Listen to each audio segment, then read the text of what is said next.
Kumusta kayo lahat? Maligayang pagbabalik. This is Carms and today nandito tayo ngayon sa bago kong studio. So, it's been a month. So, gumawa tayo ng or nagbukas tayo ng isang creative studio. At the same time, nag-offer din ako dito ng self-shoot studio. So, yun, naisipan natin gumawa ng studio para sa mga ganito. Isa na sa mga reason is, yun, ito makagawa tayo ulit ng mga YouTube videos para may share ko sa inyo, mga reviews, or kung ano pa man yung mga pwede natin gawing YouTube videos na dito sa loob ng studio. At the same time, magiging ko siyang office. So, dito na ako gagawa ng mga backlogs, editing, at yun, creative studio siya. So, pwede tayong gumawa ng ganito, mga interview type, both photo and video style ng studio shoot. So, yun, yung sunod is self-shoot studio. So, meron akong TV na binili kaso, kompleto na siya. Kaso yun, ewan ko nang nangyayari dito sa TV. Nag-green siya minsan na parang may mga green. Online ko pa naman binili kaso yun. Ang mahal pag i-ship sa kanila kasi hindi na daw nila shoulder yung shipping fee. So yun, naalala ko lang kaya ni-share ko na sa inyo. Anyway, sana mapaayos ko siya dito ng mas mura.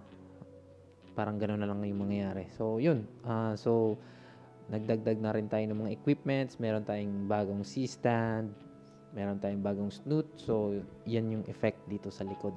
Ayan na nasa likod na yan. Yan, snoot yan. So, yung mga gamit ko pa naman is ginagamit dito so yung mga dati. So, mga future plans ko dito is bumili ng strobe. So, etong gamit ko ngayon is puro yan continuous light. Meron naman akong flash. Yun yung ginagamit ko pag sa photo or sa self-shoot. So, yun, sa mga portrait shots sa photo. Pero, pwede ko naman gamitin si video lights ko para sa photo shoot. So, yun, kaya hindi muna ako bumili ng strobe. Kaya inuna ko muna yung mga C-stand. Ewan ko kung naririnig nyo yung mga dumadaan. Malapit kasi ako sa, sa kalsada. So, anyway, yan. Basta, kompleto pa naman tayo sa ilaw na pwedeng gamitin both photo and video. Kaya, yun, siguro next month makabili tayo ng strobe. So baka i-review ko yun, ipakita ko sa inyo. Si stand, ewan ko kung kailangan ko pang i-review to. Tapos yun, additional din is kasi may upcoming short film kaming sasalihan. So may kumuha sa akin, kaya nagdagdag na rin ako ng boom pole. Yung undoer lang siya. Ewan ko rin kung kailangan ko pang i-review sa inyo kasi ano lang naman siya. Kaso yun, parang naiiklian ako. Kunin natin, wait lang.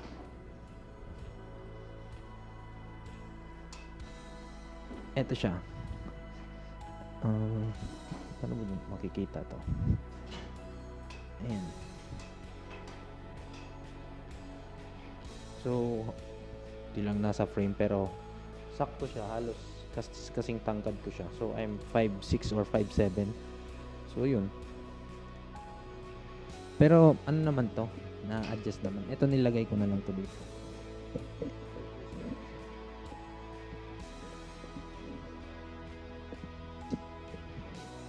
Pero ang kinaganda dito, ang nagandaan ko, naging review na siya ng undoer na ano. Napapaigli mo naman siya ng sobra. So, ayan. Oh. Boom pole. So, kasi ito yung gagamitin ko pang ano, yung hyper cardioid na style ng mic. Ito yun, Synco Mic D1. So yun, focus, yun. Yun lang, gusto ko lang i-share sa inyo yung bago nating studio para at least makagawa rin tayo ng kabalik tayo. So ito na yung talagang pagbabalik na mas maganda. So, yun. This is year 2024. So, wish me luck and good luck din sa inyo. Sana is may matutunan pa rin kayo sa mga i-share natin dito sa studio. So, yun. Hang loose.